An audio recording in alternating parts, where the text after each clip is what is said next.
bang aawitin o giliw ka?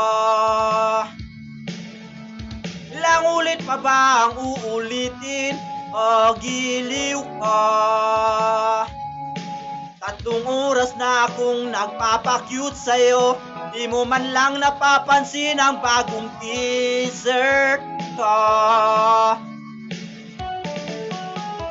Ilang isaw pa ba ang kakainin o giliw ka?